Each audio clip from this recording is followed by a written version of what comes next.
नमस्कार। आज हम बसामन मामा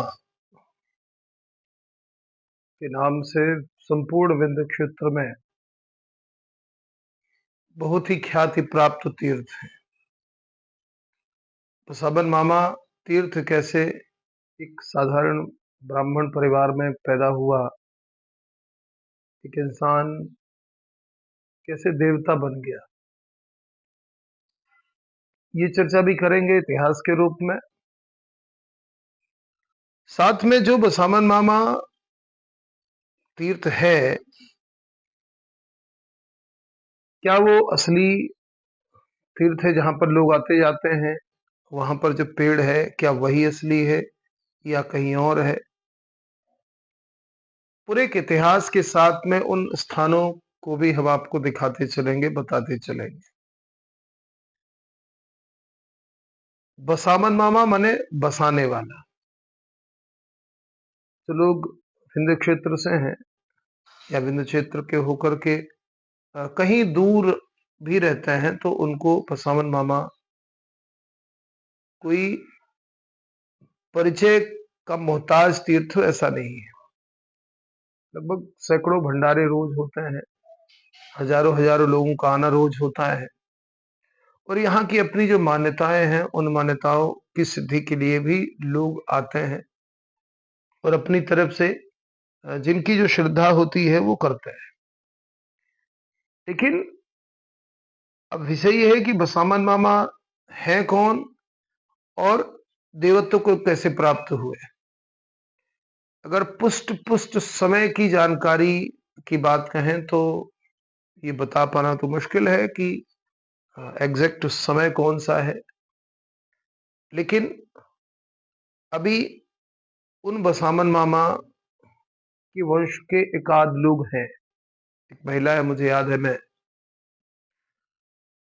गया था, कथा थी, श्रीमद् भागवत कथा। तो जब कथा के बाद कुछ देना होता है तो ये हुआ कि ये उन्हीं के परिवार की महिला है, इसलिए उनको देना है। तब समझ में आया कि उनका जो परिवार है। अब ये कथा कहा थी जो बसामन मामा का मूल जन्म स्थान है। और वो पेड़, जिस पेड़ के लिए वो बसामन मामा हो गए, देवता हो गए, उन्होंने अपने प्राणों की आहुति दे दी, वो पेड़ आज भी विद्यमान है। अभी चर्चा के दौरान मैं उसको दिखाऊंगा। मुझे भी, मैं क्षेत्रीय होने के बावजूद भी मुझे 2017 में पता चला, जब कथा हुई, तब उसी स्थान पर जहां पर बसामन मामा का घर हुआ करता था और वो पेड़ उसी के नीचे कथा हुई थी। तो फिर जो बसामन मामा का तीर्थ है अभी, वो कैसे प्रचलित हो गया? पहले हम उस घटनाक्रम को जाने, उस इतिहास को जाने। लोग जो यहाँ के हैं वो प्रायः इस इतिहास को जानते हैं, पर जो नई पीढ़ी है उनके मन में इच्छा होती है कि लोग जाते हैं पर उस इतिहास को जानते नहीं तो जाने। कई बार लोग मुझसे प्रश्न पूछते हैं। कुम्हरा एक गांव है। जब हम बसामन मामा का जो वर्तमान क्षेत्र है उससे अगर सीधा नदी किनारे जाएं तो लगभग 1.5 किलोमीटर 2 किलोमीटर होगा, लेकिन खेत है इसलिए वहां से रास्ता नहीं। तो वहां से जब आगे बढ़े, खारा मोड़ से फिर अंदर प्रवेश करना है, खारा कुम्हरा, कुम्हरा गांव में वो स्थान है। अच्छा, ये स्थान एक और अन्य कारण से भी महत्वपूर्ण है। ये वही स्थान है, वही गांव है जहां पर ठाकुर रणमत सिंह स्वतंत्रता संग्राम के लिए अकेले विंध्य क्षेत्र में, अगर रीवा की बात करें तो यहाँ से अंग्रेजों के खिलाफ बिगुल फूंकने वाले ठाकुर रणमत सिंह, जिनके नाम से ठाकुर रणमत सिंह महाविद्यालय रीवा में है, टीआरएस कॉलेज। तो उनके वंशज आज भी हैं वहां पर। रहना रीवा में होता है लेकिन है। और जहां पर बसामन मामा का जो पेड़ है और जो घर हुआ करता था उसके आसपास उन्हीं की जमीन लगी हुई है। एक ये कारण भी है कि अभी इस क्षेत्र का विकास बिल्कुल ना के बराबर हुआ ही नहीं है। एक सामुदायिक भवन बना है, वो भी अभी पूर्ण स्थिति में नहीं है, केवल उतनी ही सरकारी भूमि है। और वो पेड़ बसामन मामा जिसके लिए बसावन मामा हुए। तो कहानी क्या है?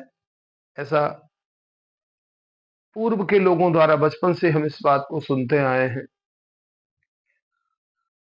विवाह में गए थे, क्योंकि आज भी जो आप तस्वीर देखते हैं, जो मूर्ति देखते हैं वहां पर, तो मूर्ति तो अभी स्थापित हुई है। पहले तो केवल एक चबूतरा था। तो मूर्तियां आपको पीले वस्त्र में देखती हैं, ये जामा कहलाता है। जामा जोड़ा तो उसी जामे जोड़े के साथ में सामन मामा की मूर्ति मिलती है। विवाह में गए थे, पीपल का पेड़ लगाया था, पीपल का पेड़ बड़ा हो गया था थोड़ा सा।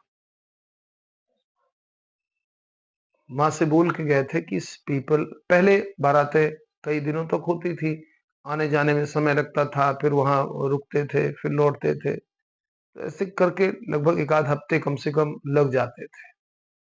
तो ये हुआ कि कोई उस पेड़ को काटे ना, इस पेड़ की सुरक्षा करना है। अच्छा, जहां पर अभी जो बसावन मामा का मेला लगता है, लोग जाते हैं, भंडारा करते हैं, जो स्थान है वहां पर सामुदायिक भवन अब बना हुआ है। पहले वो टीला हुआ करता था, हम लोगों ने बचपन में देखा है, और अभी तक 10 साल पहले तक वो टीला था वहां। असल में वही गढ़ी थी, लोधी वंश का शासन था, और महावतों को भाई हाथी लेकर के घूमना हुआ, महावतों का जाना हुआ। अब पड़ाव पड़ा हुआ था,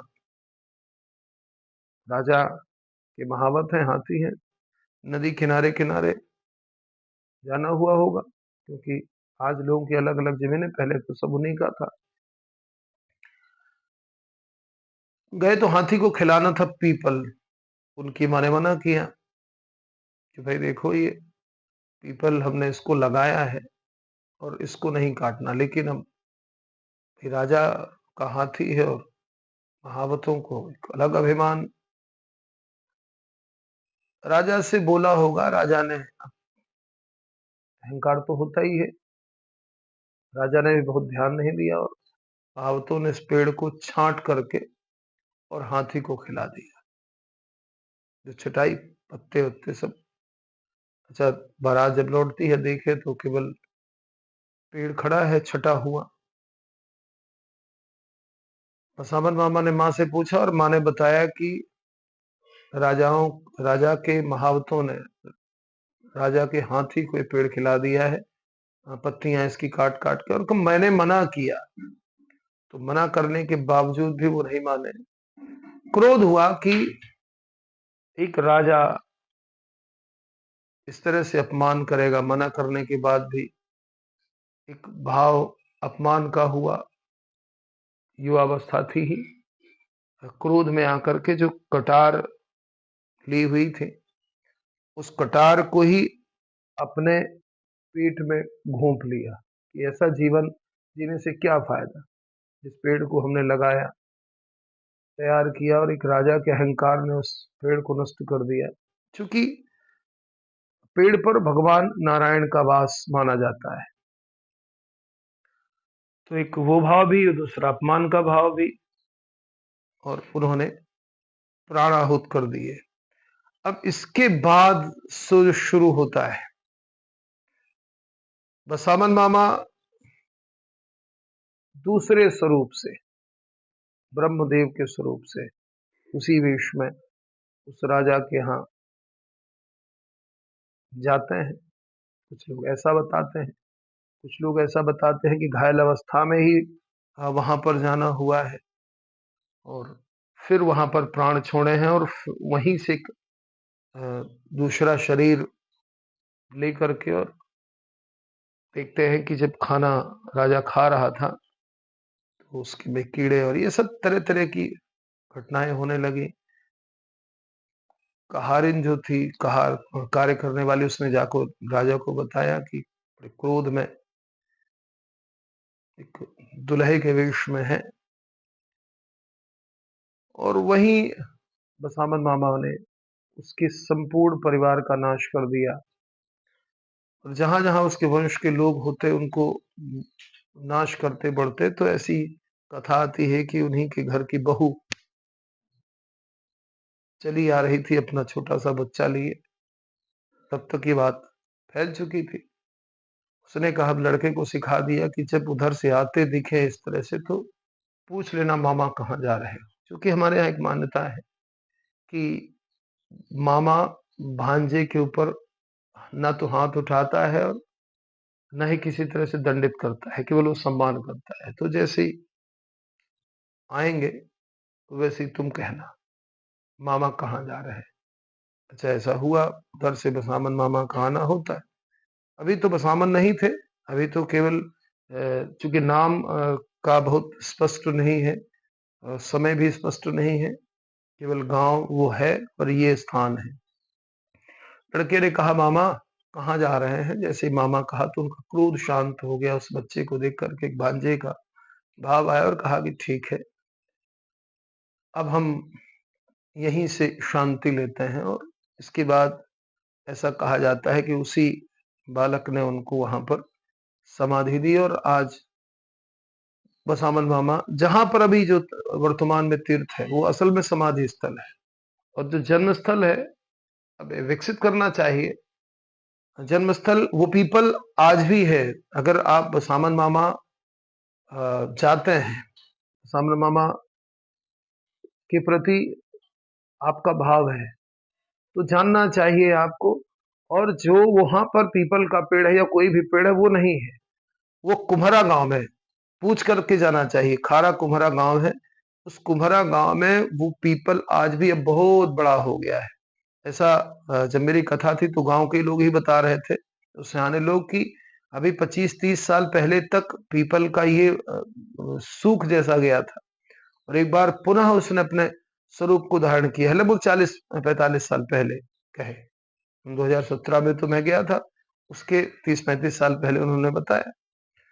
तो अब जाकर के देखें उस पेड़ को, अभी तो बड़ा सा चबूतरा बना हुआ है, जो पेड़ आप देख पा रहे हैं, बहुत बड़ा हो गया है पीपल का पेड़ वो। और वहीं पर घर अभी भी जब वहां पर थोड़ा खुदता है तो चीजें निकलती हैं। खप्पड़ वप्पड़ जो खपरैल घर था,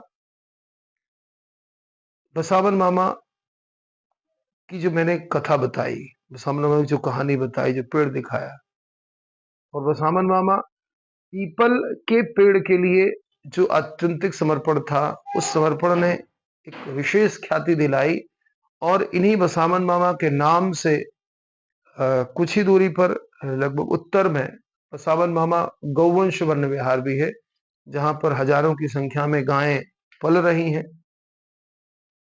सरकारी गौशाला बनी है, धीरे-धीरे वो व्यवस्थित भी हो रही है। वहाँ पर भी आप सबको जाना चाहिए क्योंकि गाय का सनातन धर्म में एक विशेष स्थान है और जब कभी किसी को अव्यवस्था दिखे, वहाँ पर आना-जाना बढ़े, तो आने-जाने से बहुत सारी व्यवस्थाएँ बन जाती हैं। तो ये पूरी कहानी, पूरा एक दृश्य, पूरा घटनाक्रम बसामन मामा और बसामन मामा से जुड़ी चीज़ों को मैंने बताया। आप जब भी आएँ, बसामन मामा की उस मूल पीपल को ज़रूर देखने जाएँ, जो आज भी विद्यमान है, जिसके लिए बसामन मामा ब्रह्म हुए हैं।